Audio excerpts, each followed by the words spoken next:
Good evening. You're listening live to the Extreme Movie Show. I'm your host, Rob, broadcasting to you from the Extreme Dojo, which is, of course, underneath the Extreme Studios and the Pine Hills Palace just west of Orlando, Florida. I have from the Great Midwest with me tonight, Tuesday night. I've got RDV from the Great Midwest. And RDV, we're taking a bit of a pause here on our movie Thunderdome, but we're bringing a movie that's got a lot of fighting in it. And that's Shanghai Express, a.k.a. Millionaires Express, I think, for the American version, at least the one I saw, with Sammy Hung in it, Richard Norton, and Cynthia Rothrock in a minor but memorable role. And this is a movie we decided to try because we're looking at some different movies from the 80s with martial arts. So I picked this one out knowing that a lot of people drew attention to Cynthia Rothrock a few movies later, but with Sammo Hung being a action fighter choreographer for quite some time and having a really great fight scene here with her, I was interested to try it out. And we got to see Mr. Octagon himself early in the Chuck Norris film, Richard Norton playing a role in here. He's in it as well. A couple quick things I'll mention, and I'll ask you for your initial take. For me, it's a first watch.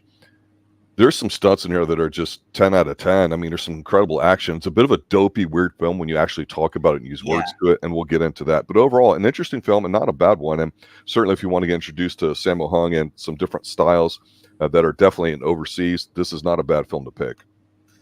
Yeah, Cynthia Rothrock and Richard Norton, when they appear on the screen, they're good. They're the bad guys. They're part of a group. This takes place during the late 1800s or early 19th, basically the 20th century, early 20th century. I think is what they're going for. So it's not really a Western in the sense. I mean, it's set during that time period, but it's over in China or China. Yeah, China. And anyway, so Cynthia Rothrock and then Richard Norton looked like they're Confederate soldiers. It does, doesn't it? Yeah. I don't know how but she's wearing this. She's got this the Confederate outfit, the pants stuff. Where he's actually got the hat and basically the uniform he'd wear. But it's not a gray though, so it's not your typical one. But anyway, they kind of have minor roles in this, but for this movie, majority it's Sammo Hung. Basically, it's the first watch for me too, and from what I gather, because it took forever to get to the actual the plot going for me. I was just like, I'm a lot of setup in this film. It's a bit more complicated than you think. Yes. Apparently, you get a flashback to him where he's a thief. He's been going around. He's been hunted by this guy. He's in the bottom left corner. He's got the rifle in the hat. He's been hunting him for the past 10 or 12, how many years now? Because Sammo Hung is a thief. He comes across, so he's in this deep snow. He's going through, and he's kind of freezing. And then he sees these soldiers kind of laying on the ground, like they're dead. So it starts looting them. Turns out that it was a training regiment, and they take him hostage. They make him dress up like a girl, make him dance, only for him to throw a grenade and then jump. What did you think of him dressed up as a girl with a mop on his head, looking like he's got long hair, then stealing the flashbangs and flipping out like it looks like a giant baby diaper and blowing up the entire cabin full of people? Those weren't flashbangs; those are grenades. Well, you know what I'm saying. They look kind of stupid to me, but whatever. It was weird, and I can understand when we watch Jackie Chan films, we get some of the humor in here. Right. Sammo Hung without Jackie Chan, it really isn't that great. And not to put him down as an actor, it's just that it's missing that it factor, that magic thing that he has whenever he's on screen with Jackie Chan.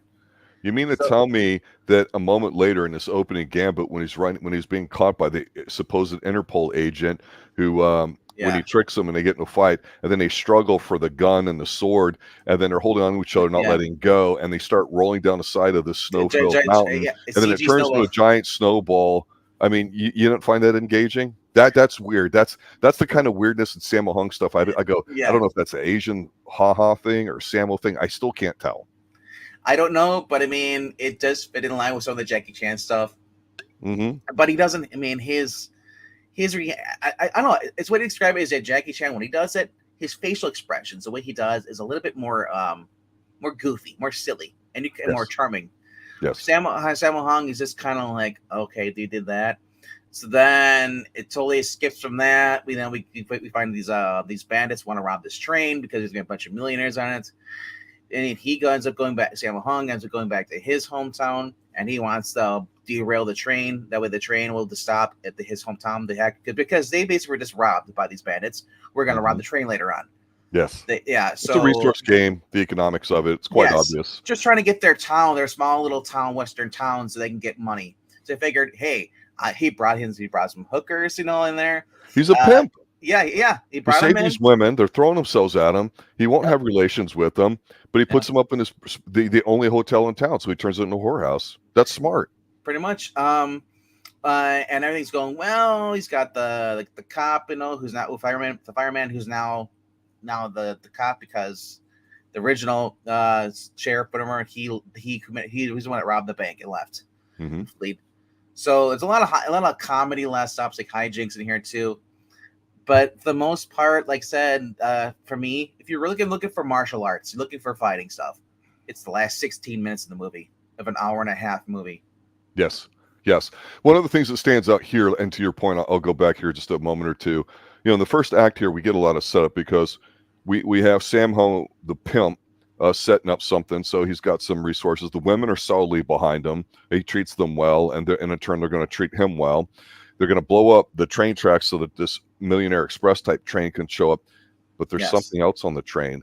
There's somebody disguised as a Japanese envoy who's apparently stolen a map that holds a secret to like some Chinese treasure. So there's a third party of Japanese samurai that are like on there to protect it. So you've got three factions in here going at it, right?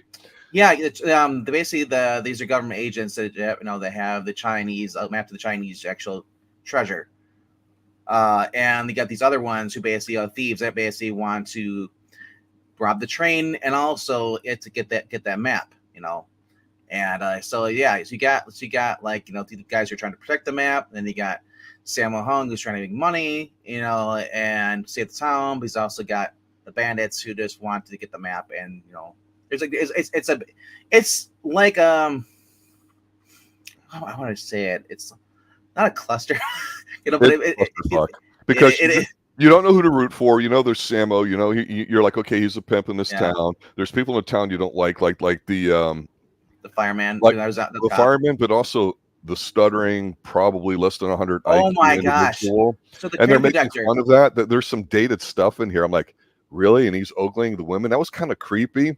And I get it because look, this is a G film. There's no the violence. There's no blood, literally, or anything like that. But it's interesting because okay, if you've heard anything about this film, there's a big fight at the end, and you're right, they do not, take it lightly on you in here, because after the whole setup in the first act, when they get into the second act, you get a few scenes of different people doing different things, and everything kind of coalescing around this town here. And again, I'm like you. There's parts of this where I'm like, okay, this is like almost like a soap opera. It's like really, really big. It feels like a really big film when you watch it. It's a good looking film. And it's got some interesting landscapes, and the fact that like you said, it's more turn of the century with the stagecoach and period piece. Yeah, you could go, hey, that's kind of cool. It's a little different than what we're used to seeing. The way I describe it would be like, I mean, I don't know how big these actors are at the time over where they're from, but it's kind of like how the West was won. Okay. And it's a longer movie. You have a lot of different people coming in here. If this had been an American film, you would have had a lot of big names coming in and appearing like in different roles. It's kind of like a Pink Panther kind of movie, kind of like, and it's just anybody is just popping up. Comedy, hijinks, this guy, he basically a rich guy who wants to go with this other rich girl, wants to cheat on his wife. He doesn't like his wife because she's and he's dressed fat, up like Sherlock Holmes. Yeah, I know. Isn't it funny? It's like it's going on. He's got this calorically enhanced female with him that's apparently his wife, who's nagging him like crazy. She wants to have sex and he won't do it. Yeah. I'm being PC here. So he's got the side piece there that he can't get. So I guess that's supposed to be funny. But here's the weird thing. You got some of these goofy things talking them out, right? But like, for example, there's a couple scenes in here early on where you get a taste of the different styles of what people can do.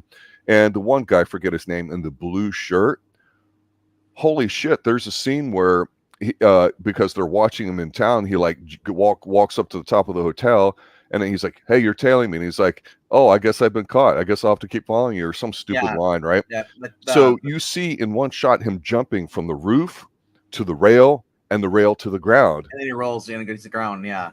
That's good stuff. And you see stuff like this several times in here in one take without quick cuts. The action scenes are incredible. And remember when the arsonist set fire to the building, the other calorically enhanced young woman who, This is the only time you will ever see this in the movie, ladies and gentlemen.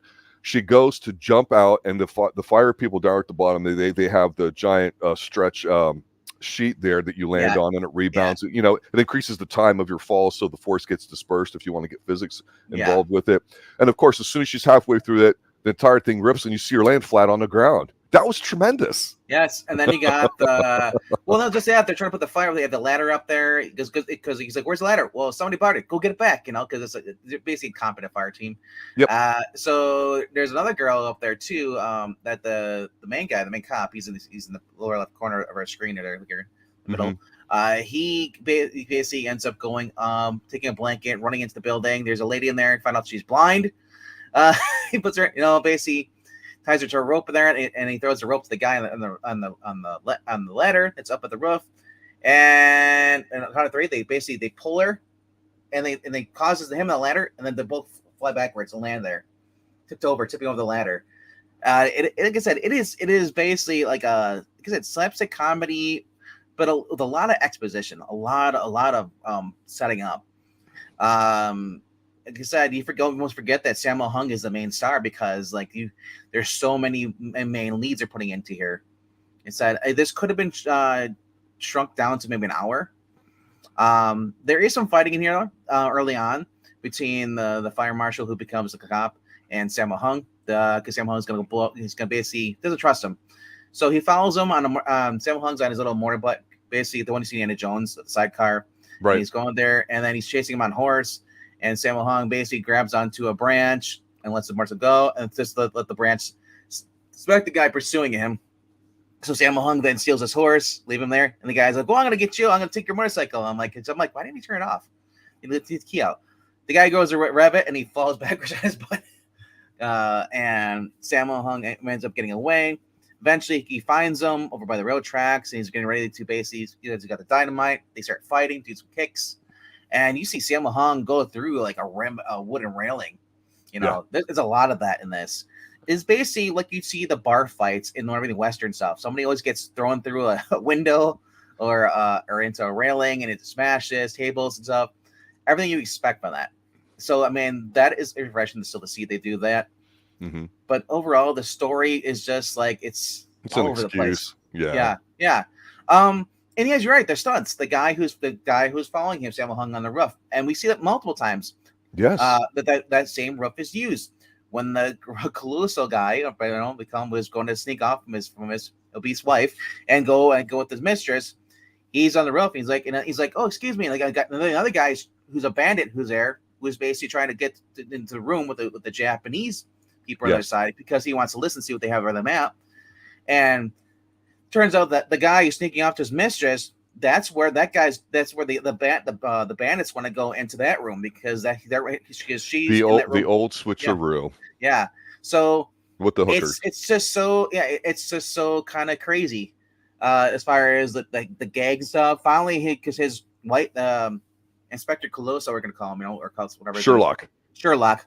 His wife comes in, hears the kids scream because they keep changing out the women in there because it's such a huge a gag. You guys, I'm doing it injustice describing. You have to watch it.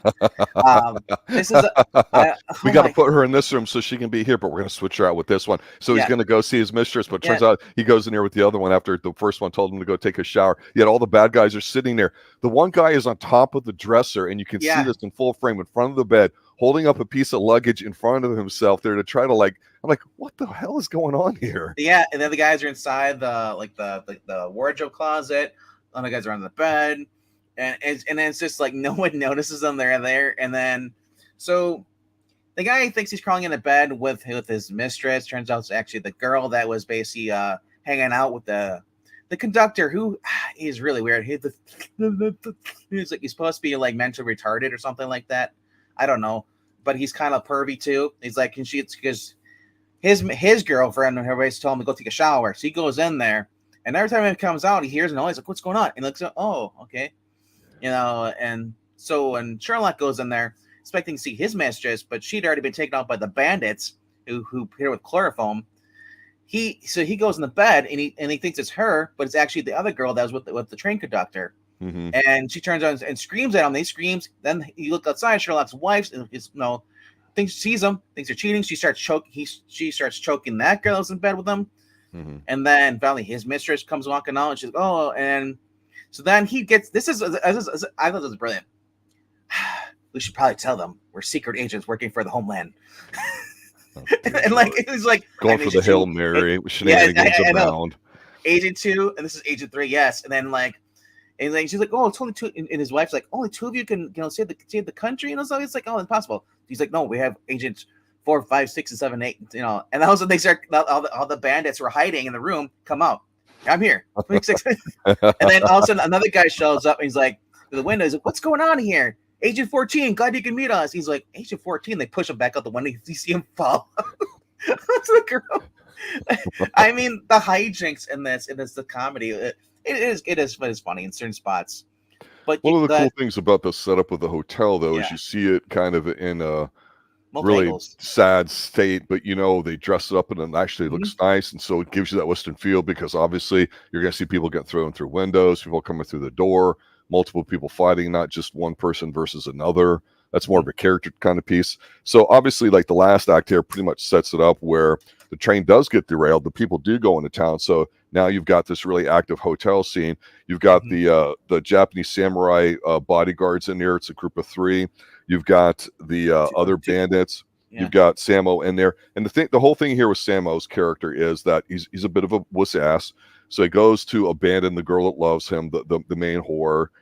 Then there's a scene of him like that. Well, no, but the point is he has a crisis of confidence, right? Because he goes to leave her, and he's sitting there with the jury looking at it, and he has the inner monologue going on about it. So he says, you know what? I'm going to go back to my hometown where all these ladies are at, and I'm going to stick up for them. And so then that's pretty much the switch that gets flipped for getting into this last act. Because this last act, honestly, whether you like the movie or you hate the movie, know anything about it or not, it really is worth it for about the last 20 to 30 minutes. With the amount of action here and the way they shoot it, it's really incredible. You mentioned a couple scenes. There's several scenes in here where you're like, holy crap, Richard Norton gets his unit sliced and kills him in half with a sword play, and you don't see blood or anything. You're like, man, he deserved better, right? But oh my God, the girl on the Japanese team, I don't know her name, the way she just runs and Parker's up and has her own scene where she's fighting a bunch of people, and then Sandy going through a bunch. This is top-notch A+ level quality fight scene, and it's not for 2 minutes. It's a good 15, 60 minutes. You are not exaggerating. Yes. As far as stunt, this is all stunt oriented too, though. So basically, the only really actors you're gonna see is some of the the main cast as far as like the townspeople stuff, but. Yeah, a lot of them are just, you can tell they're stunt people. They're not really known actors. I mean, this is before we get blooper reels. Right. Yeah. So I mean, as far as I'm curious to see the blooper reels on this, and that's the one thing a lot of people fell in love with Jackie Chan movies, because you saw the blooper reels at the end. Well, not only that, it's a lighthearted take at showing you just how friggin' hard they work, because you don't see Cynthia a lot in this movie. If you think it's a vehicle for her, it's not. She just happens to be in it. We see her early, and we pretty much see her later, because she gets her own chance to shine. And again, that's one of the beautiful things when you have a bunch of different people that were very well established at the time, or really in any film, the setup where you give everybody the opportunity to get their shit in, as we like to say in wrestling. But it works because you have the different teams fighting against each other, but ultimately it comes down to, can they save and keep the treasure map, for lack of a better term, there in town? And it resolves, of course. But again, the uniqueness of the Japanese samurai, I guess they're not ninja. Like I mentioned, the female part of the contingent, she's got a great scene. There's another guy there that when he starts fighting Richard Norton, he does this thing where he almost looks like he's squatting down, and he puts his hands like in a prayer stance, and he goes back to that. And it's just, I don't know the style, I don't know the technique, but it's unique and it's different. When you see Sammo hung at the fight earlier on at the when he's getting ready to blow the train tracks, and then later on, you realize when he takes the glasses off and doesn't have the stupid bowl cut, despite him being a fairly large guy, or fat guy, he likes to call himself, the dude can flat out move, and he's choreographed a ton of stuff and directed. So he's no flash in the pan. The guy's legit. He just has his own style. It's fast. There's a lot of striking. There's a lot of infighting.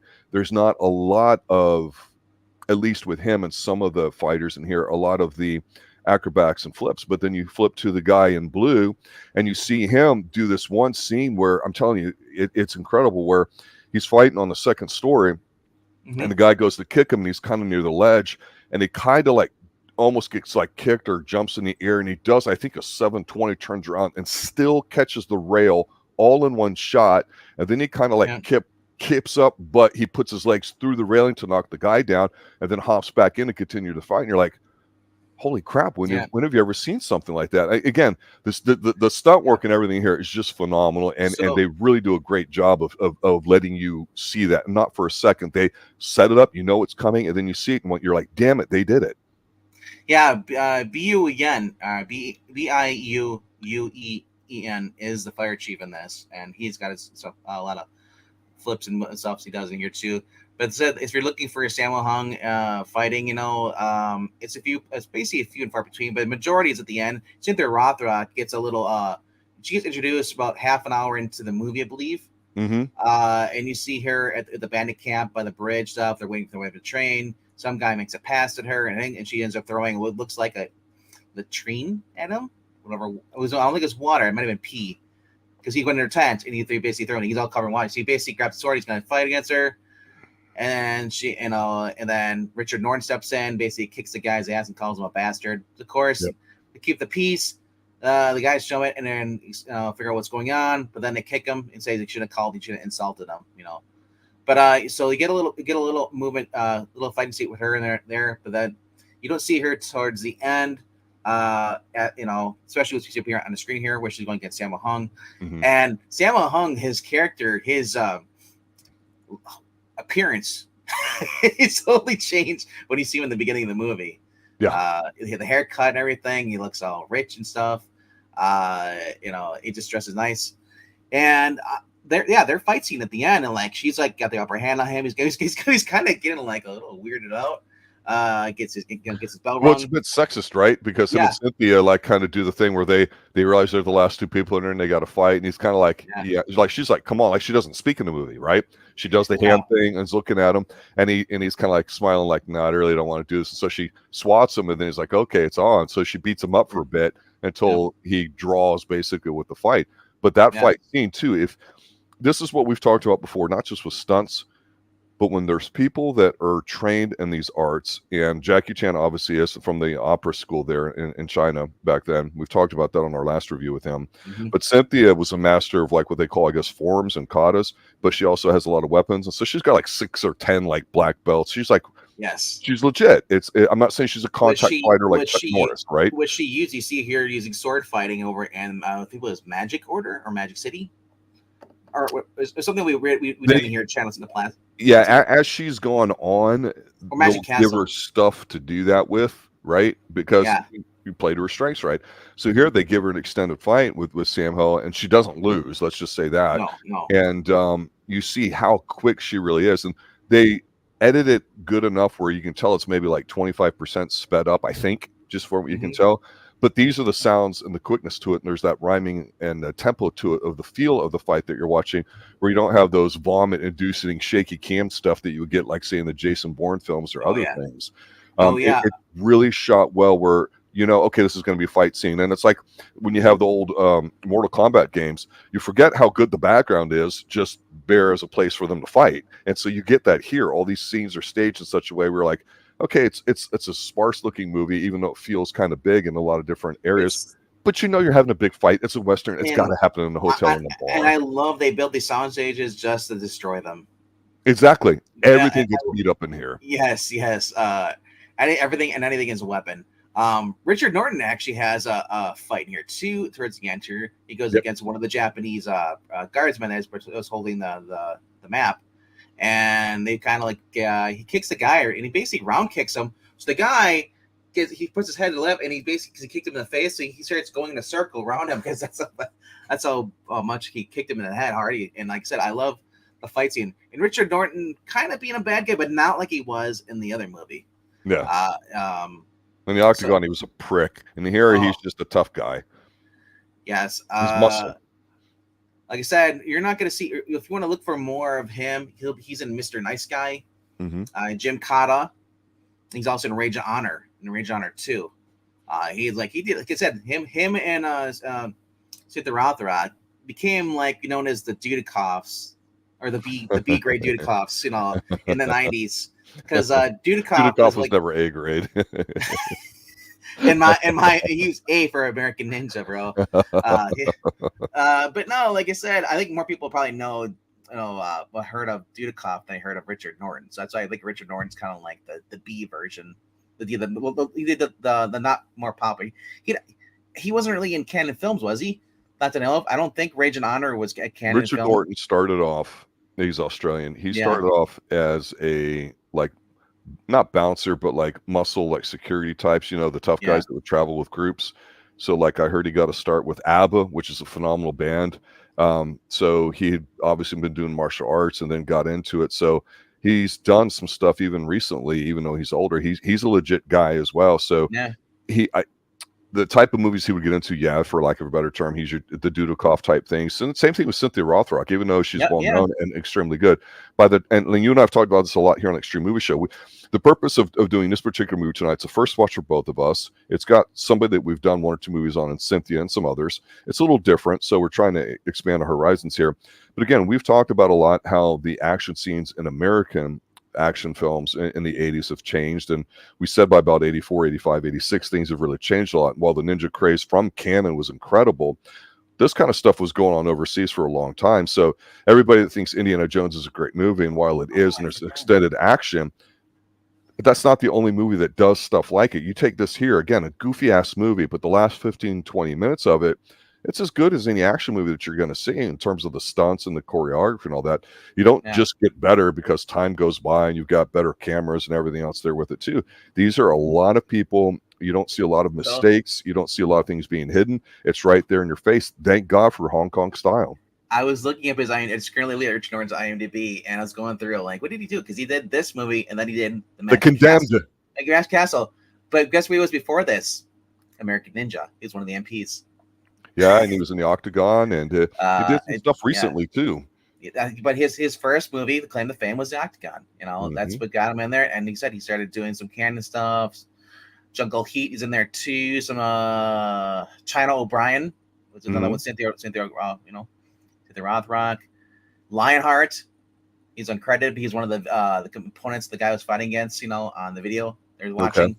So he's in City Hunter with Jackie Chan. Rage was another one. Kung Fu Legend Continues. He appeared in an episode. He's one of the henchmen. So he's been like just kind of like here and there. And he said he did a lot of stunts as well.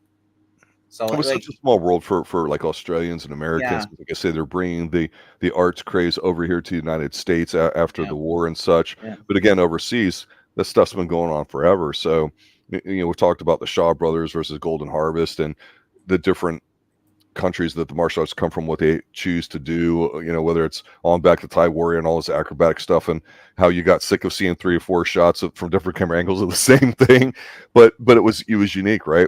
And so again, I've always said I've never been the biggest guy that enjoys comedy when it comes to fighting. I want to see people kicking ass and it being real.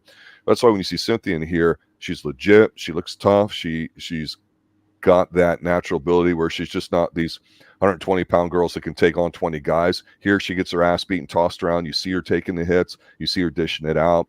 There's just something different about when somebody's a legit person at it doing it, and you see it on film. The last thing he did was actually a DC fan movie called Impulse, based off of the Bart Allen, for those comic fans. Not to be confused with William Shatner's Impulse, where he played the Flash, Barry Allen, in this, and so he's in that. But the big movie he was in that was really good, that was on the theaters, was Mad Max Fury Road. Is that right? Yeah, the Prime Imperator. That's what his title is. So I have to go back and watch it again and see the look of it from. Because he said, I did not know that. Imagine he's in his 60s. He's got to be in his 60s now, because Cynthia Rothrock's in her 60s, early 60s. Yeah, I agree. He's probably 60 to 70. So I said he probably does not look the same as he did in here, though. But like I said, watching him in this was kind of cool. But then seeing him going to the Magic Crystal, the next thing, going against Cynthia Rothrock, playing the bad guy, was just like, what is this? This is like Hans Gruber Kung Fu.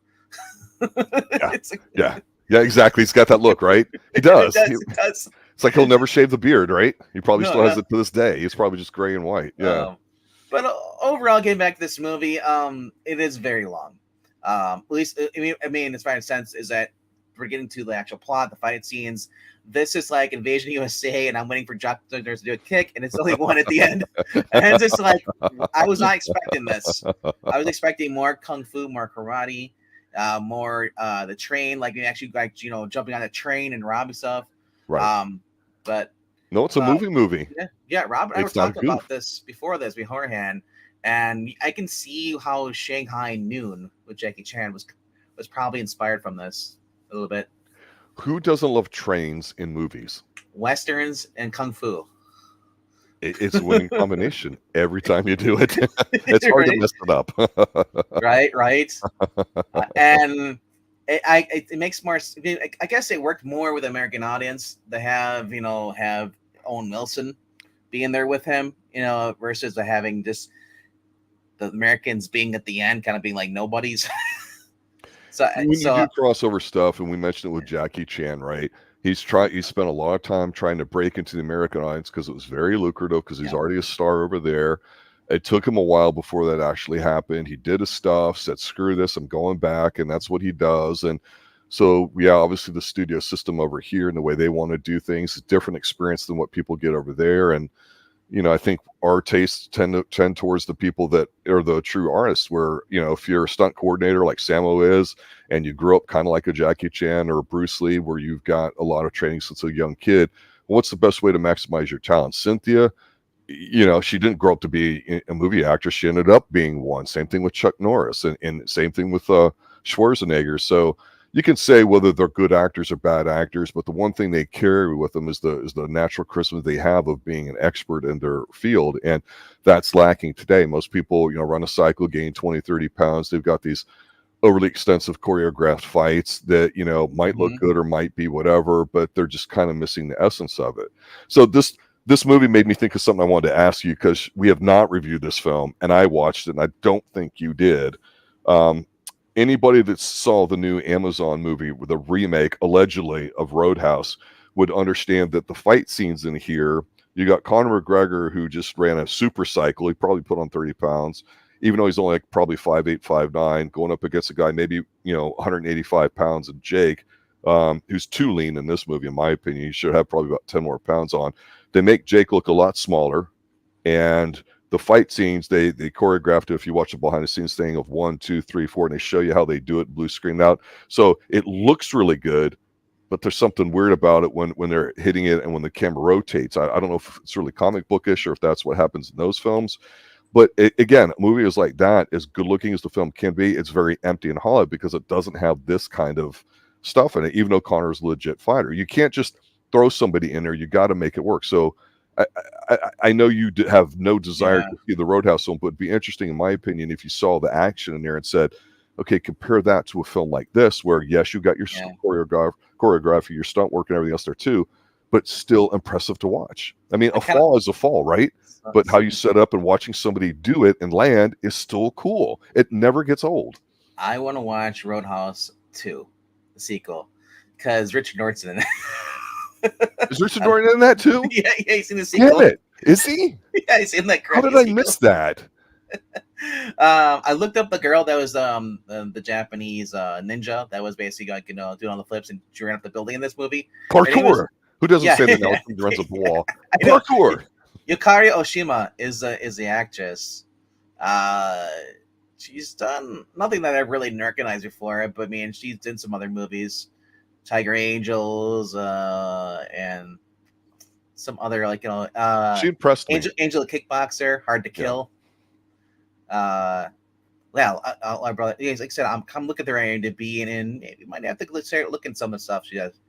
She's in a movie came out the same year as this called Book of Heroes. Like I said, I'd be down for watching some of her stuff. I mean, I'm all for watching more martial arts with people I've never heard of. Like I said, I didn't find out about Sonny Chiba until a year or two ago. Yeah, we did one of his movies. Yeah. And that particular Japanese style is a bit more serious and darker. And I immediately thought of him going, man, I want something that's a little more raw. Right. A little more violent. Yeah. So actually, like I said, I almost thought that the main guy in there, that guy who's getting his butt kicked by the Richard Norton, was Shinichi at first. Well, Sonny, if I remember, was like 6'3", 6'4". He's a tall dude, not Yeah. just by Japanese standards, but by just standards in general. So he has a physical presence on there. So I think when people aren't necessarily bigger, they're average size like they are in this film, as long as you don't show people really disproportionately, then you can get away with it. So, like, for example, going back to Roadhouse as an example, again, it's filmed down in the Keys. You know, it's a beautiful backdrop too. It's just, again, if you watch Conor McGregor fights, whether you like him or you hate him, the guy's got charisma. He's entertaining. Oh, yeah, He's definitely. introduced really well because he's fully nude. He's walking around with his ass hanging out and stuff. So I'm like, okay, I give you props. Props. You do that stuff and all that, and he's going to be the heavy in the big fight at the end. And so Conor, I think, did a good job in it. It's hard to turn off knowing what Conor's like, but he plays himself basically in it, and I don't think it's a bad thing. But it just, we're lacking in today's movies of this kind of stuff that we're seeing here, even in a goofy dumbass movie like this one. It's got some great action in it. And with Roadhouse, forget the comparisons, forget this and that. Again, the way they film it, they make Conor look like he's the friggin' Incredible Hulk. You look at him, you're like, holy crap, he's got 20, 30 pounds on Jake. And I'm like, Jake's, probably, like I said, 180, 185 in here. Looks really lean, looks great, not huge. But you're like, that's just not right. Jake's got probably 5-10 pounds on Conor. And, or it's So just weird. It's all gimmicky shit. So here's some trivia about this movie. When you basically watching Cynthia Rothrock, Richard Norton only fighting with one leg, there's a reason for that. Because she had prior to filming, she had a torn ligament in her knee, and Richard Norton had developed a severe infection from cutting his leg on a plant. So that's why you see them only doing their kicks with one leg. There's a scene where Richard Norton's having this fight here at the end. And remember when I was telling you about the samurai guy in the praying stance? Yeah. And all that? You clearly see him, and he's standing with in the boxer stance or whatever. And so instead of both his feet moving or whatever, obviously you'd clearly see him as the camera's moving with one foot as his pivot point, if you think about like basketball or something, or your back foot, and you see him literally kind of rotating around. I just thought that was a kata or something that they were trying to show off. I had no idea he was injured. Yeah, so I did like the fact that the Japanese guy's going to see, but he put his toe in the sand, and Richard Norton saw that, and as he kicks, so he basically dodges and kicks him in the head. Yes, you see him, that camera angle, everything that was great. Like I said, the best fighting is in the last 16 minutes of the movie. That's where all the action is. So if you're basically don't care about story, you're just looking for fight scenes.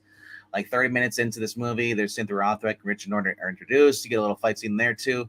But then you go towards the last 16 minutes. That's when basically all the kung fu, karate, and just shenanigans and just chaos. The women get involved.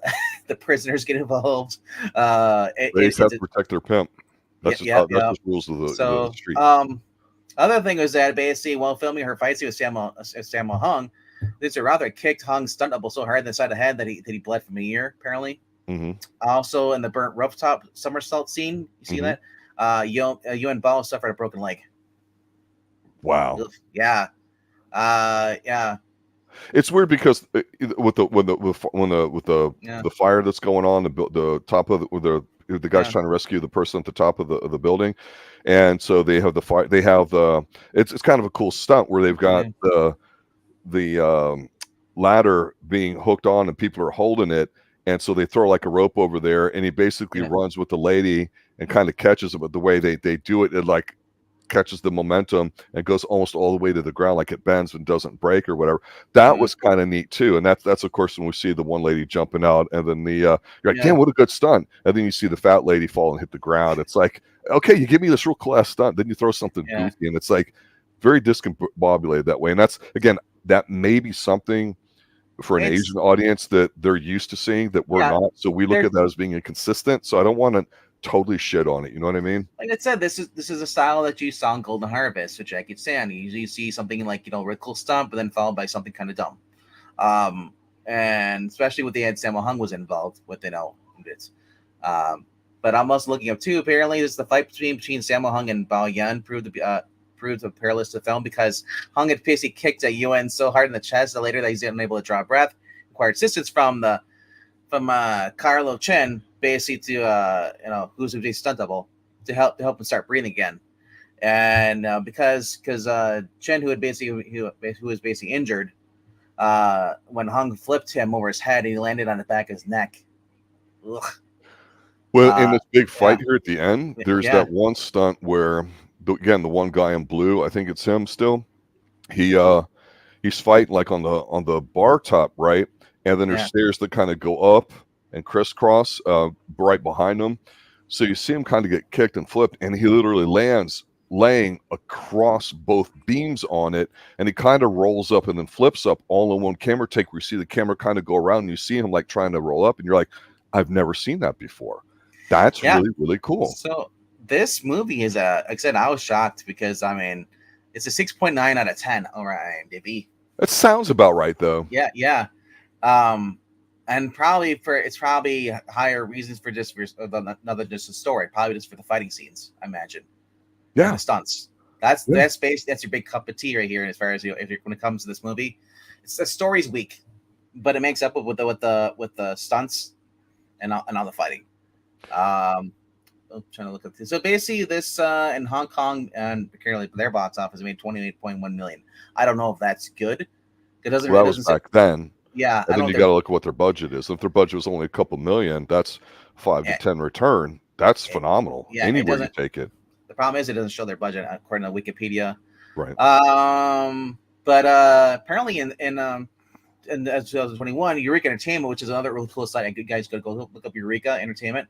They have all the Asian, basically movies and stuff, martial arts stuff, all on like Blu-ray and stuff. And they are going to start with this. I think it's May or April. They're going to start putting them actually into for our region. They're going to start selling them on our region. So you can if you're looking for kung fu, karate, martial arts stuff, you no longer have to wait for like Shout Factor or something like that. You can actually go to the Eureka Entertainment. So I thought that's kind of cool. The only thing that sucks is that I was reading about this, and I'd be kind of upset if I would film this and then I get cut from the movie, because that's what happened to Richard Norton and Cynthia Rothrock. Were cut from the movie in alternate takes. And I guess or in Asia or one of the countries over there, they cut them out.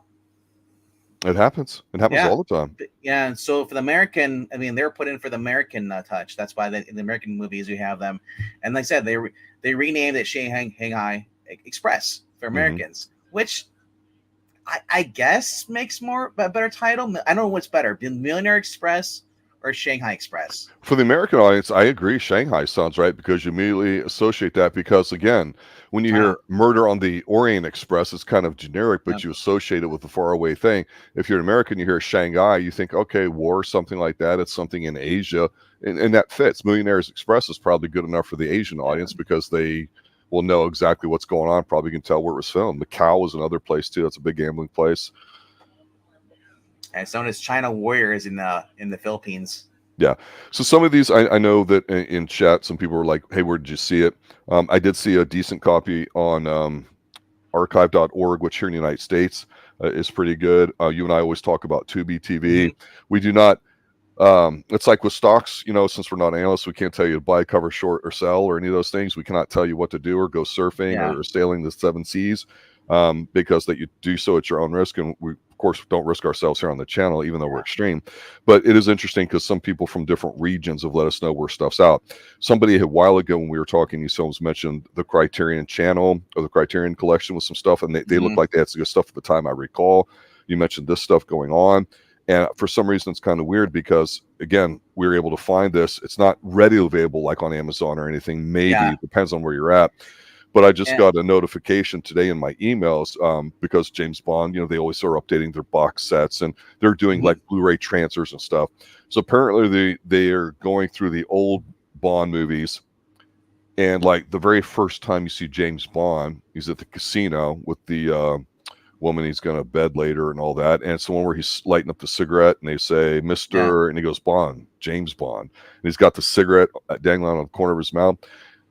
Apparently, they're going to be going through a lot of the James Bond movies and editing and taking out any signs of him smoking or associations of it. I'm not serious. So we've always talked about having physical copies. Yes. I know they've redone that in some of the books. My Bond books are some of the older ones that have all that stuff in it. And of course, they put warnings up to now about some of the material in Oh, here may be dated or sensitive, blah, blah, blah. And it's like, talk about physical Jesus media. Christ Talk almighty. about gotta get a physical media. I'm glad that I bought the complete collection DVD when I had a chance because Tubi got rid of it off of there, and no one has it unless you want to pay $2 per episode. 5 seasons, 20 episodes or more per season. I ain't paying that on No. Vudu. Sorry, no. No. Or anywhere else. Like I said, Tubi is really good. If you see something on there, try to watch. You can, but the best I going to stress enough. Get physical media. You can buy this. I don't know if it's available in our region, but I saw for like $21 you can get this movie or on Amazon right now on Blu-ray. Like I said, always check out the Criterion Collection for all their movies. Check out Eureka Entertainment is a newer one that's popped up recently in a couple of years. Then there's always Shout Factory. Yep. It's a big one. Yep. So there's always ways to find physical media. We always encourage you guys go to your thrift stores. Sometimes you'll find them for like $5 or so, or whatever, depending what it is. There's a lot of people just buy media. I couldn't believe that when I was growing up as a kid, how many people would buy a movie on VHS or DVD and then would go and turn it and sell it. Yeah. I was like, why are you buying it just to sell it? I mean, I understand you need the money, but it's like, don't Do you buy know it what then. it was like to in the mid 90s? And I think you might do this, but for example, being a big James Bond fan, to see when Target and some of the bigger places sell for James Bond movies on VHS for as low as $5. Are you kidding Yes. me? Yes. Because Magic. DVDs are coming out now, VHSs are going away. I mean, are you kidding me? Do you remember paying $10 for your VHS? I remember them being super expensive back in the late 70s, early Well, 80s. I'm talking about So, the 90s. The 90s, I was finding them, and they were like, I'd find used ones at this place. They'd make me exchange. Went through different owners, and they'd buy they'd buy CDs. They'd buy anything like video game equipment, TVs, all stuff. mhm. It's basically like a pawn store, but not a pawn store. Um, and like, yeah, I found a lot of my VHS movies, my animes and stuff, or just movies in general. Got them there. I was paying $3 for DVDs, man. Like, It I was can't good. say I was into manga and all the other different things that are out Yeah. there and all the different forms. I've seen a lot of it on TV shows, but I couldn't tell you what it is. I certainly don't claim to really know it all that well, but I do know that stuff, on VHS, a lot of tape traders are very active, and all that. Hmm. Mystery Science Theater, the show, used to always see at the end of their credits, keep circulating the tapes because they encourage people to go out and, Yes. hey, if you tape this episode, share it with somebody else, keep it going. Um, not that we're, I mean, obviously we're done here with Millionaires Express and we'll wrap it up here in a Yeah. moment, but the whole thing that we've talked about is, yeah, we wanted to review the 80s here a little bit. So we did that. We're going through now, talking through some martial arts movies because it's been a while since we've done some, and we always wanted to include that here. That's kind of how we started action films in the 80s.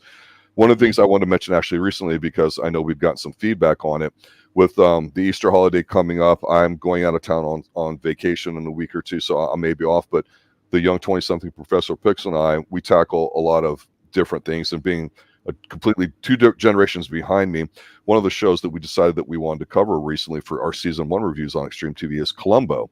And so there used to be a movie of the week, and then they would start, if it was good enough, well received, they would do some episodes. Mystery So, Murder. yeah, and so when we started our review, we just kind of made the disclaimer that, hey, we're starting with the first episode of the first television season, not necessarily the movie that predated. That's something that we may go back to and do, but it's interesting because of the way things have changed and shifted.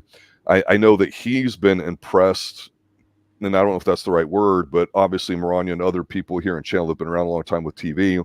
Even the younger ones may not know this, but season 1 of something like, say, Kung Fu might be 24, 26 episodes, or the Wild Wild West, or anything kind of old or whatever that we might just want to watch on a lark, because he's a young guy, and for him to watch Columbo, and for me to use as an excuse to watch it, because I've never watched more than a few TV movies in the 80s and 90s. Mm-hmm. It was a phenomenal episode, so we're going to be continuing that.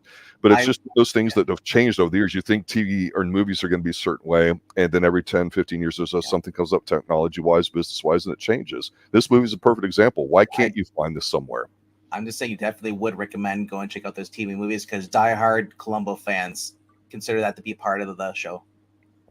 I understand that. Yep. I can't say that I'm a Columbophile at this point because I'm fairly new to it. I do know the character. I know of him. And I Yeah. know that the first episode, I was blown away by how good the writing was and the acting, and the bad guy was tremendous.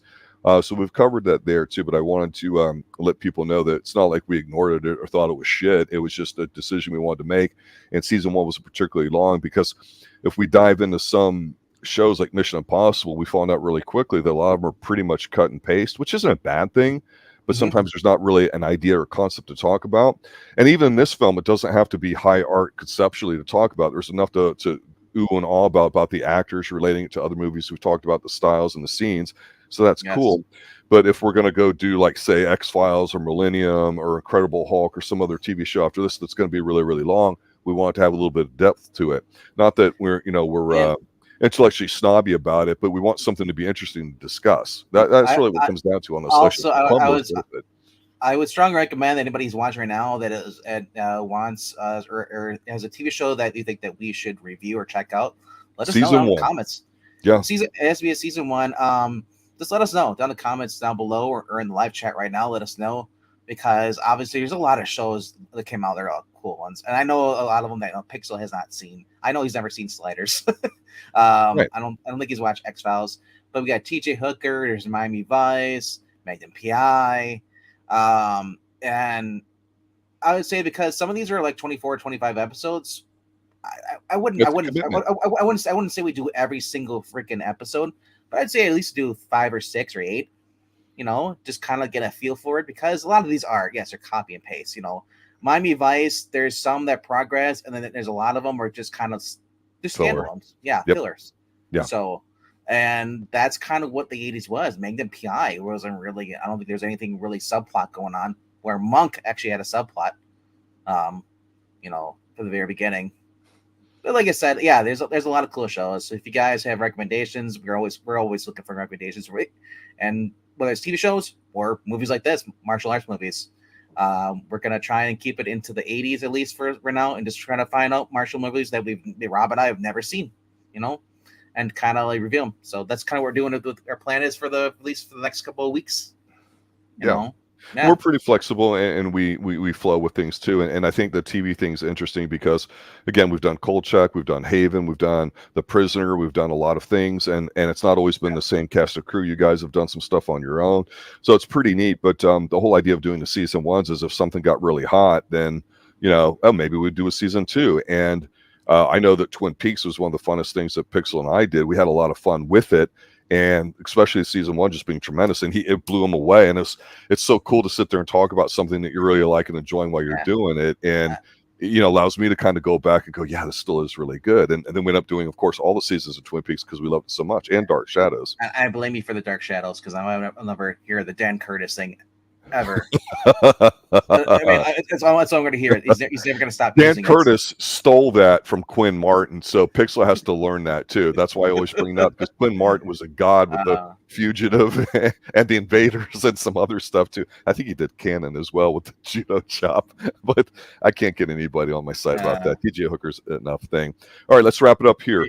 Yep. Check this movie out. It's decent. I wouldn't personally pay money for it, but that's me and my taste. I'm very selective, but it's worth a watch. There is a good copy on Internet Archive. What do you got coming up here tonight? What do you need to close out with? Same thing I do every day. Pinky, try to take over the world. No, I'm actually gonna be over on I Love Puppets. No, Geeky Puppet Show. That's where I'm usually headed over there after this every Tuesday and Thursday, at 8 p.m. Central.